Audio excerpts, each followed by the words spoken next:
Hoje a gente vive um momento de muitas notícias, né? De muita informação ruim. A gente mora numa cidade violenta. A gente passou por um período eleitoral que desgastou muita gente, inclusive espiritualmente. A gente vê os nossos filhos sendo bombardeados nas escolas. Vocês que, porventura, têm netos, muitas das vezes estão vendo os netos tendo um comportamento que você sabe que não vai frutificar quando ele for um adulto. Você está vendo que ele não está sendo bem educado e você não tem o que fazer, porque ele não é o seu filho, ele não está contigo 24 horas. E você está observando as famílias, às vezes, você que construiu uma família de uma determinada forma, vendo as famílias se desestruturarem de uma maneira tão rápida. Pais que não se importam mais, não se preocupam mais, não fazem conta, fazem seus casamentos, coisas descartáveis, sem se preocupar com seus filhos pequenos. E ali vocês olhando aquilo, o que podem fazer? Nada. Talvez você diga assim, não, eu posso orar. E a gente vai falar um pouco disso daqui. Mas aquilo não está no teu domínio. Vocês não vão poder resolver esses problemas com as suas próprias forças. Porque se você tem um probleminha no coração, você vai no cardiologista. Mas se uma pessoa que você ama tem um problema no coração, você não consegue amarrar ela e levar ela até o cardiologista. Só que isso nos afeta. Isso nos consome, isso nos desanima, isso nos leva, às vezes, a ficar pensando assim, não vai ter jeito, o que vai ser? Eu tenho um amigo que fala assim, Fábio, área de influência, área de preocupação. Se você não consegue influenciar, não se preocupe, porque a preocupação vai te consumir, vai te desanimar e vai tirar as tuas forças. E aí eu queria falar um pouquinho sobre o desânimo que se abateu sobre Elias ao ponto dele querer a morte e tentar trazer um pouco para a nossa realidade. E eu fui pesquisar bastante sobre esse tema. A Jaque falou comigo já tem um tempo. Eu falei assim, vou pesquisar para ver como que está esse tema sendo abordado. O desânimo, a prostração, como que isso está no cotidiano nas redes sociais, como que isso está sendo levado na palavra pelos pregadores. Escutei algumas mensagens. E, gente, pensa num tema farto. Pensa num tema que, se você digitar na internet, vai aparecer um caminhão de informação. Pensa num tema que está badalado. As pessoas estão se matando aos poucos. O desânimo, a prostração, o abatimento vem alcançando as nossas famílias de uma maneira que muitas das vezes nós não estamos percebendo. E aí eu fui pesquisar consumo de remédios antidepressivos e vi que de 2003 a 2007 esse número cresceu 42%. Na pandemia cresceu mais de 17%. E eu conversei com um irmão aqui da igreja, como é que é esse negócio? Ele trabalha numa empresa que faz medicamentos antidepressivos, contra suicídio e tudo. Também vende? Triplicou a venda desses medicamentos. A empresa está arrebentando de bater suas metas. E eu perguntei para ele, como é que você se sente? Triste demais. E aí eu falei com ele, como é que você se sente vendo a população doente? Ele, olha, eu vejo por um lado positivo, que a gente conseguiu desenvolver medicamentos que amenizam a dor dessas pessoas. Só que só isso não é o suficiente. No início eu falei, nós devemos encontrar mecanismos, meios de desfrutar disso que é um sopro, que é a nossa vida. A nossa vida é um sopro. Vocês, que alguns aqui, poucos são um pouquinho mais experientes do que eu, podem dizer com mais propriedade quão rápido a vida passa. E se a gente pudesse voltar no tempo, quantos aqui fariam coisas diferentes para ter resultados melhores? Será que a gente não pode agora começar a ter resultados melhores, desfrutar dos nossos dias com uma forma um pouco diferente, como a que Deus quer que nós façamos? Sobre o desânimo, antes de entrar na questão do que nós podemos fazer, né, para combater o desânimo, às vezes a gente não percebe. Eu queria trazer alguns pontos que fazem com que nós possamos identificar o desânimo na nossa vida ou na vida de alguém que a gente ama. E a primeira coisa, o primeiro termômetro que vai dizer se nós estamos tendo uma vida de desânimo, uma vida de prostração, é a falta de oração. A oração é o principal termômetro na vida do cristão. Salmos 69:3 vai dizer: estou cansado de clamar, a minha garganta se secou. O salmista já estava no momento que ele não aguentava mais, ele já estava no último, ele já estava no desespero. E quando foi a última vez que você verdadeiramente se prostrou? Quando foi a última vez, eu costumo sempre falar em casa com a minha esposa, qual a última vez que os nossos filhos nos viram de joelhos? Qual foi a última vez que eles nos viram orando? Qual é o exemplo que nós vamos deixar para eles de uma vida de oração? Porque não tem cristianismo feliz, desfrutado, né? Aquela coisa gostosa de ser cristão, aquela comunhão, aquela mesa sempre posta, aquele compartilhamento, sem uma vida de oração. Se você está diminuindo o seu tempo de oração e de comunicação com Deus, avalie se o desânimo não está se abatendo sobre a sua vida. Um outro ponto que faz a gente identificar que a pessoa está num momento muito desafiador é a prostração. A prostração que Elias chegou a viver ao ponto de querer morrer. Eu tenho conhecido, é uma mulher, uma moça, e ela passou por momentos muito desafiadores na parte familiar, na parte profissional. É compreensível. E eu falei com ela assim, como é que você está lidando com isso, minha irmã? E ela falou assim, eu oro a Deus todos os dias para que o Senhor me tire da cama. A prostração faz com que o amanhecer do sol não seja suficiente para levantarmos da cama e aproveitarmos de um dia vitorioso que Deus nos deu para viver.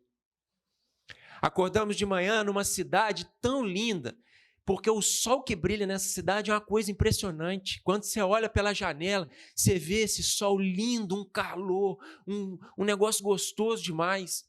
O pessoal fala assim, você mora no Rio há quanto tempo? Eu há quase 20 anos, e você gosta? Eu falei, eu gosto. Aquilo é uma loucura, parece um hospício, aquele BRT é um inferno. Aquele ônibus com o ar tudo desligado, um calor insuportável, aquele sovaco na sua cara, mas eu não sei, aquela cidade tem um negócio gostoso demais. Chega o fim de semana, eu pego meus meninos, eu vou na praia, a gente toma banho de mar, a gente faz um churrasquinho, a gente vem para a igreja. Eu não sei dizer para vocês, aqui é violento, a gente tem medo, mas é um negócio bom demais. Perdão, vai dizer que você não senta ali agora, depois desse culto gostoso, bate um papo, toma um café, vai dizer que não é bom. Eu tenho um colega que foi morar na Holanda, uma das cidades mais chuvosas do mundo fica na Holanda. Chove quase os 365 dias no ano. Você tem que ver ele contando, ele trabalha no aeroporto, é só chuva, frio. Eu falei, não sei como é que você aguenta. O cara que saiu do Rio de Janeiro foi morar numa cidade dessa. Mas às vezes a prostração nos faz não levantar da cama. O desânimo nos faz não levantar, às vezes, para tomar um café da manhã gostoso. Às vezes não queremos nem estar aqui no culto.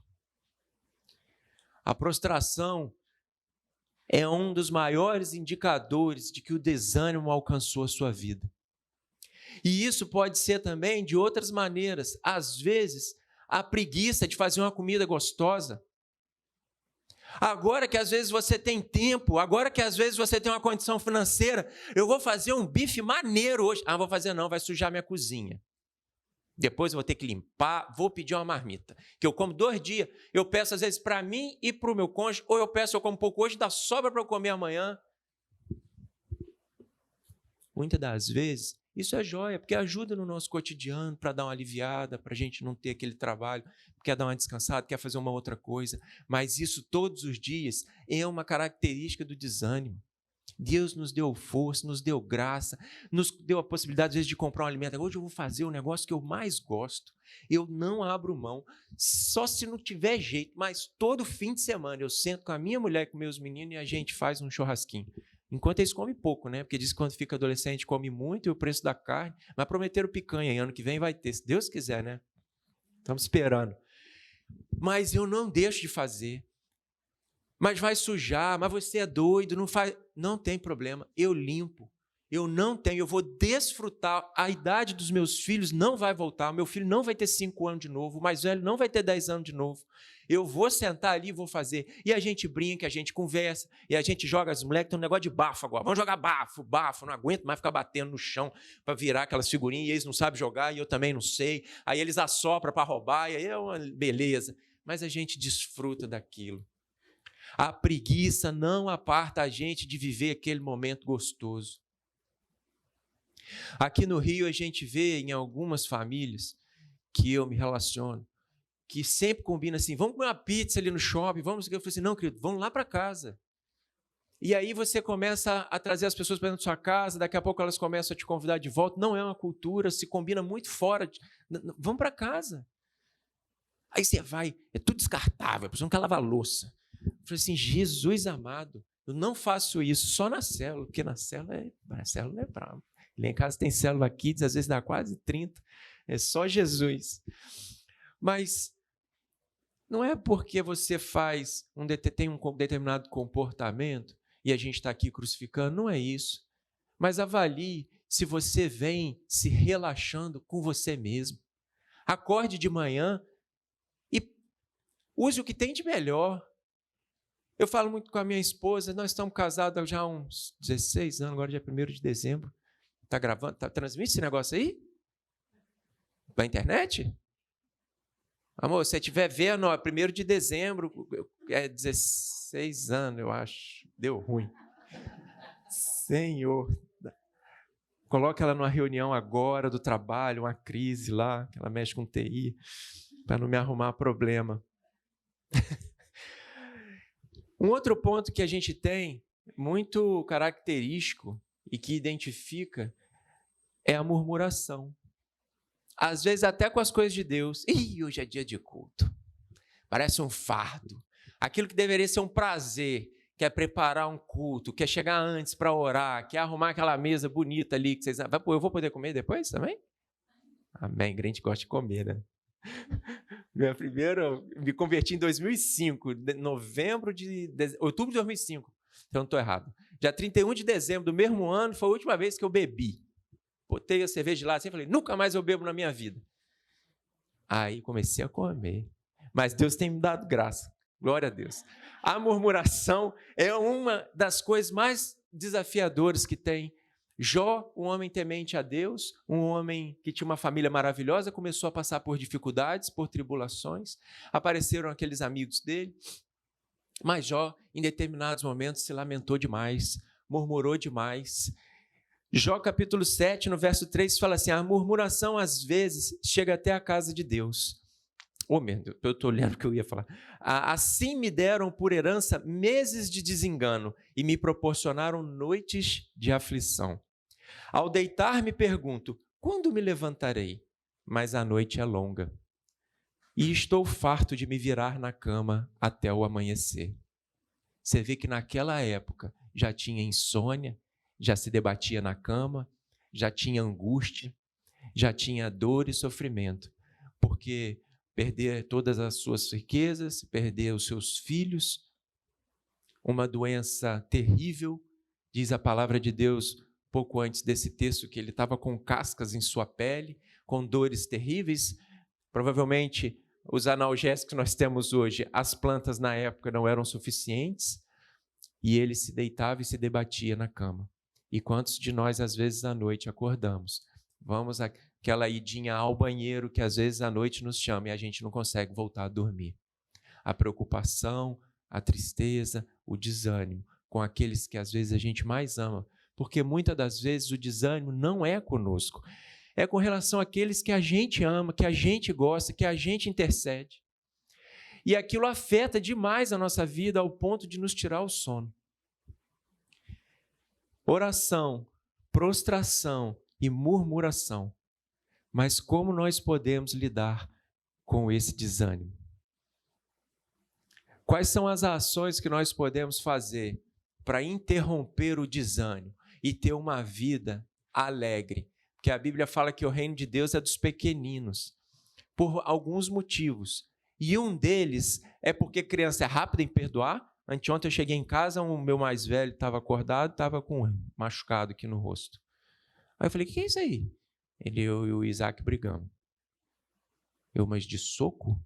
Não, o soco era só daqui para baixo. É que um acertou aqui.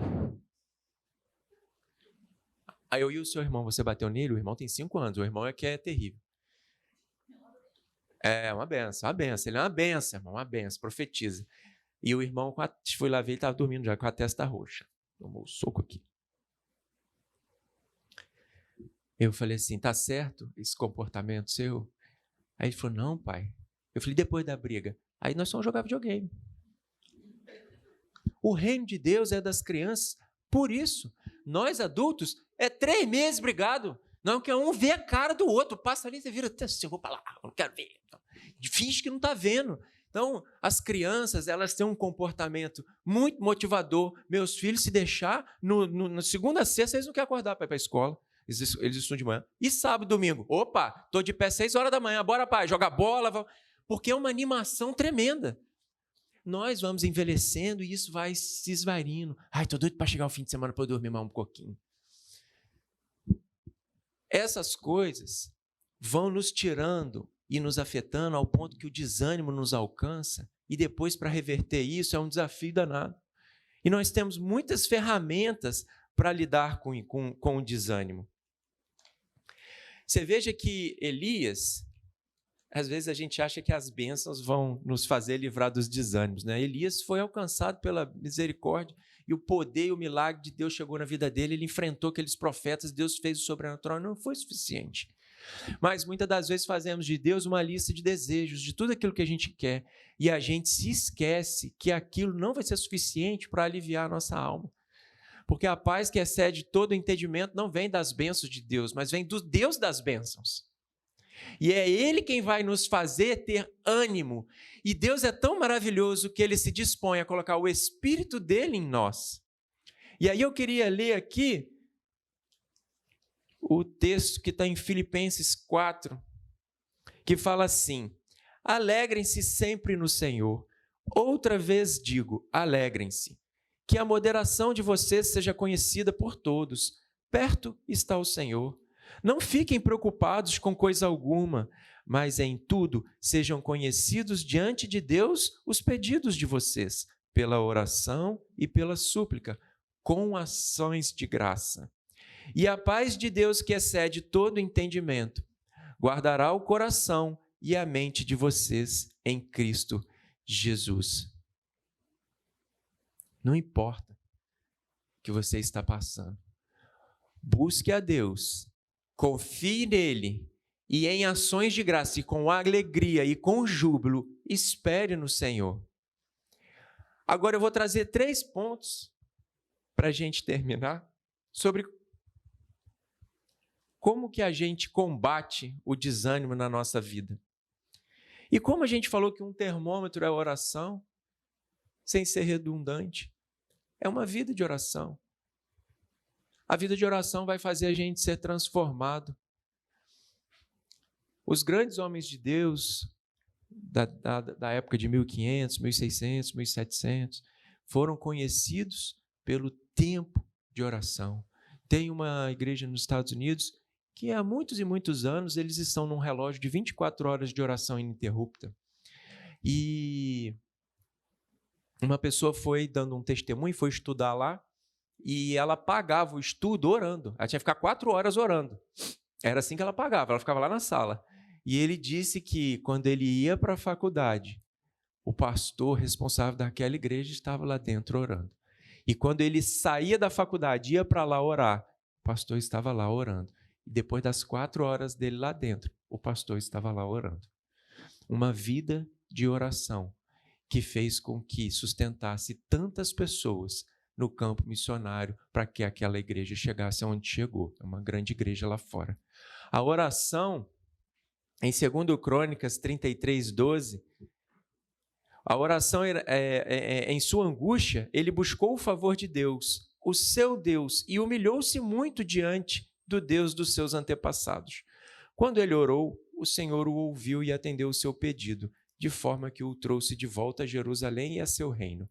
E assim, Manassés reconheceu que o Senhor é Deus.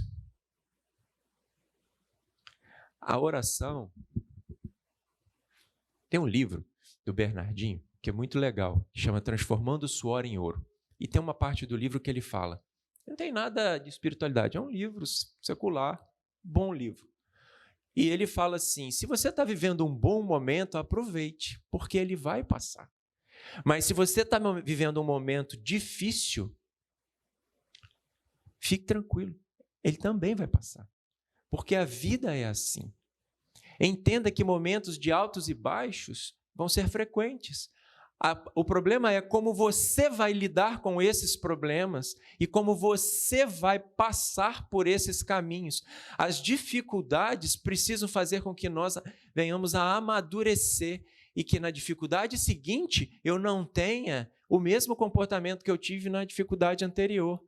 Que não tem como você passar por momentos de angústia, de tristeza, de às vezes durante a noite ter que se recolher a uma falta de sono, ter que entender que está passando por uma falta de sono, não conseguir dormir, faz parte da vida. Mas como você reage? Muitos estão entregues aos remédios, muitos estão tentando tirar a sua própria vida, como Elias fez. Muitos estão descontando na comida. Cheguei em casa ontem, e aí eu peguei e fui, minha esposa falou assim, eu faço uma janta, ou eu faço uns pastéis assim, assado, não sei o que, aí eu, faz uns pastéis, eu estou tão estressado, que a hora que você come aquele negocinho assim, gostoso, você faz até assim, né? Mas isso aí é o quê? A gente desconta na comida. E tem gente que perde o controle e aquilo vai embora. Às vezes a gente desconta no sedentarismo, porque o desânimo nos faz não cuidar do nosso corpo físico e a gente não quer ir para uma academia, a gente não quer dar uma caminhada, a gente não quer dar uma volta. Tudo é preguiça, eu não quero me arrumar. Às vezes eu olho para a Isabela, vamos pedir a pizza em casa? Porque sei que esses dois meninos até arrumar, já estou cansado. Pede no iFood. Mas isso não é bom. Não pode ser sempre assim. E a vida de oração constante, mesmo quando às vezes a gente não está com vontade de orar, porque às vezes a gente não está, vai fazer com que a gente atravesse melhor esses momentos. Uma outra coisa, já que usou a palavra do pastor no domingo, que é a esperança, esperar no Senhor. Quantos estão verdadeiramente esperando no Senhor? Isaías 41, os que esperam no Senhor renovarão as suas forças, voam como águias, andarão e não se cansarão, correrão e não se fadigarão. Mas nós estamos verdadeiramente esperando no Senhor? Ou quando nossa angústia, a nossa insônia, porque os nossos filhos ou os nossos netos estão passando algum problema, ou a gente está vendo um casamento destruído, como a gente espera no Senhor se a gente não consegue manter a mesma paz interior ao ver esses problemas no meio dos nossos familiares? Às vezes eu olho uma dificuldade numa pessoa, num familiar meu, da minha esposa, e eu falo assim, meu Deus, ele não te conhece, eu queria tomar a decisão de aceitar Jesus por ele, eu queria cuidar da saúde, que eu adoro fazer exercício, como eu gosto de me cuidar, e ele não gosta, e ele está ficando doente, e já chegou a pressão, e agora está chegando a diabetes, e eu querendo... Eu não posso tomar. Eu preciso esperar no Senhor, porque as minhas forças serão renovadas, e eu vou ver a glória de Deus acontecer na vida dele. Porque o que vai acontecer é que o que ele está passando vai tirar as nossas forças e nós deixaremos de ser o cristão que precisamos ser. Porque como pregar a palavra desanimado? Como alguém vai querer servir um evangelho de pessoas que estão sempre abatidas e cabisbaixas? Como alguém vai querer fazer parte de uma comunidade que não é feliz, de uma comunidade que não tem júbilo, que não tem amor? As pessoas chegam aqui e vêm, eu vejo muitas vidas aqui trabalhando, você vê as vidas sendo transformadas, pessoas que chegam assim e falam assim, o que me conquistou nesse lugar foi eu entrar aqui e ter uma simpatia tão grande, uma alegria tão grande, um semblante tão leve, a minha vida era extremamente carregada dentro da minha casa, mas hoje eu e minha esposa encontramos o Senhor, estamos congregando aqui, nós queremos agora doar a nossa vida, o nosso tempo para esse Deus que fez com que a minha vida passasse a ser prazerosa. A nossa vida não é um fardo. Embora Jesus tenha dito que no mundo tereis aflições, mas tem de bom ânimo, porque eu venci o mundo. O que ele quis dizer foi: passe de uma forma tranquila, porque o sol nunca deixou de amanhecer e de sobrepor uma noite, por mais fria e dolorosa que ela tenha sido. Meu irmão, você pode fazer um sonzinho, que é o meu último ponto. E é um ponto do que eu acho mais importante para a gente vencer o desânimo. E esse ponto está em branco. Eu só escrevi o título, vai no improviso mesmo. E eu queria pedir que vocês me ajudassem. Elias pediu, passou por momentos de milagres. Muitos pedem, Deus atende com milagres, com resposta, com cura, com bênçãos financeiras, com milagres de mulheres que não podem engravidar e engravidam, com transformação de vidas, com salvação. O milagre alcança as nossas vidas e às vezes nós olhamos, isso não é suficiente para nos tirar o desânimo. Isso não é suficiente para nos fazer às vezes levantar da cama, ao ponto de pessoas como Elias, momentos depois, pedirem a morte após ter vivido tudo que viveu. Assim é na nossa vida. As bênçãos, as alegrias não são suficientes para termos uma vida constante em Deus. Às vezes a oração vai diminuindo e a gente faz a oração pro forma antes de dormir, antes de comer, ao levantar, mas não há mais o fervor. E no início, se você lembrar, você vai ver que quando eu falei que esse Deus é aquele que coloca o Espírito dele em nós, e com esse Espírito em nós, o desânimo não chega. Ah, não chega? E como é? Esse é o melhor remédio para a minha vida, que eu vou compartilhar com vocês. Que o maior de todos os pontos para nos livrar do desânimo e nos fazer viver uma vida amena, feliz, com um semblante alegre, é a adoração. O louvor é uma das formas de adoração, mas nós adoramos a Deus com a nossa vida, com os nossos lábios, com os nossos gestos. Nós adoramos a Deus de diversas maneiras. E eu vou pedir a honestidade agora de cada um aqui, que saia a timidez. E você aí, mesmo que baixinho, você vai começar a adorar a Deus e eu vou adorar aqui do meu lado.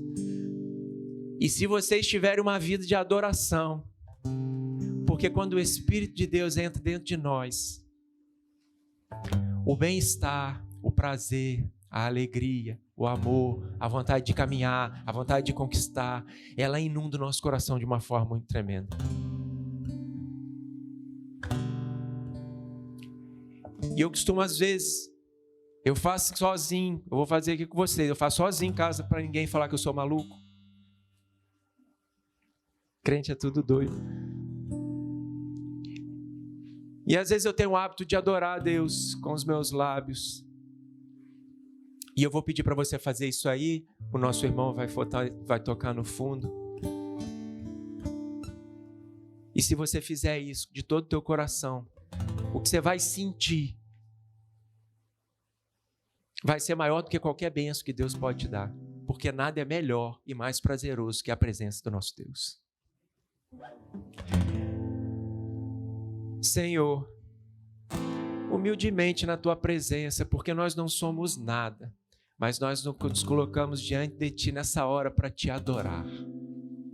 E a adoração que sai dos nossos lábios tão impuros, do nosso coração tão maldoso, possa alcançar, Senhor, o Teu coração, e que o Teu Espírito possa nos inundar de uma maneira sobrenatural. Porque, Senhor, Tu és o Alfa, Tu és o Ômega, Tu és o princípio e o fim, Tu és o socorro bem presente na hora da angústia. Tu és o Senhor dos senhores, Tu és o Rei dos reis, não há outro Deus além de Ti. Que cada um que está aqui possa dizer essas palavras, começar a Te adorar e permitir que a Tua presença inunde os nossos corações. Tu és o Deus Todo-Poderoso, Tu és o Jeová Rafá, Tu és o Deus que cura, Tu és o Deus que liberta, Tu és o Deus que tira o desânimo, Tu és o Deus que salva, Tu és o nosso socorro bem presente, a nossa proteção. Oh Senhor, Tu és o príncipe da paz, Tu és o Deus que nos alivia no momento da angústia. Senhor Deus Todo-Poderoso, inunda os nossos corações e as nossas vidas, e que os nossos lábios só saibam reconhecer a Tua soberania. Que a Tua presença inunde os nossos corações. Nós Te louvamos, Te adoramos. Nós clamamos e exortamos a Tua presença. Deus Todo-Poderoso, inunda, porque não habitará no mesmo lugar o mal e o bem, e dentro de Ti só há o bem, então inunda dentro de nós com a Tua presença. Que o Teu amor, que a Tua graça, que a Tua paz, que excede todo o entendimento, possa estar no nosso meio. Que nós não possamos nos intimidar, que as lágrimas possam correr dos nossos olhos, para que nós verdadeiramente possamos Te adorar com o nosso coração, com os nossos gestos, com os nossos lábios. Tu és o nosso Deus, não há outro além de Ti. Muitos adoraram a Baal, outros a Azera, mas nós adoramos e fazemos menção do nome do Senhor, porque Tu és o Deus Todo-Poderoso, Salvador, aquele que vai salvar essa nação, aquele que vai salvar as nossas famílias, aquele aos quais nós esperamos e voamos como águia. Pai, em nome de Jesus, nós Te louvamos, Te exaltamos, porque Tu és o nosso Deus, único, fiel, soberano. Tu és soberano sobre os céus e sobre a terra, já dizia aquela canção. Seja ainda mais soberano na nossa vida. Reconhecemos, Senhor, a Tua presença no nosso meio, e que nós possamos ter uma vida de adoração, porque quando Te adoramos, somos alcançados pela Tua graça e pela Tua misericórdia. Que a nossa vida de oração, que a nossa vida de esperança em Ti e a nossa vida de oração sejam mais do que suficientes e cotidianos para nós vivermos o evangelho que o Senhor nos chamou. Senhor, Paulo e Silas estavam, após serem açoitados, à meia-noite na prisão, e eles entoavam louvores a Ti. Eles Te adoravam. Seus corpos ardiam, o sangue escorria. Eles presos, provavelmente estavam exaustos, mas decidiram Te adorar. E enquanto Te adoravam, o milagre aconteceu. Eu Te agradeço por poder estar aqui com os Teus filhos e filhas. E eu Te peço, tenha misericórdia da nossa incredulidade, tenha misericórdia do nosso desânimo e inunda-nos com a Tua presença. Que os frutos e os dons do Teu Espírito nos acompanhem todos os dias. E nós possamos compreender de fato que o Teu fardo é leve. E que o Senhor já carregou sobre si todas as nossas dores. Eu Te agradeço no nome de Jesus. Amém. Se você assistiu esse vídeo e foi abençoado, eu quero te dizer uma coisa muito legal. Nós temos muitos outros conteúdos que podem abençoar a sua vida. Assista mais um vídeo conosco, siga o nosso canal e desfrute de muita coisa que pode potencializar sua vida financeira, sua vida emocional, sua vida familiar, sua vida profissional, sua vida com Deus. Conte conosco, estamos juntos.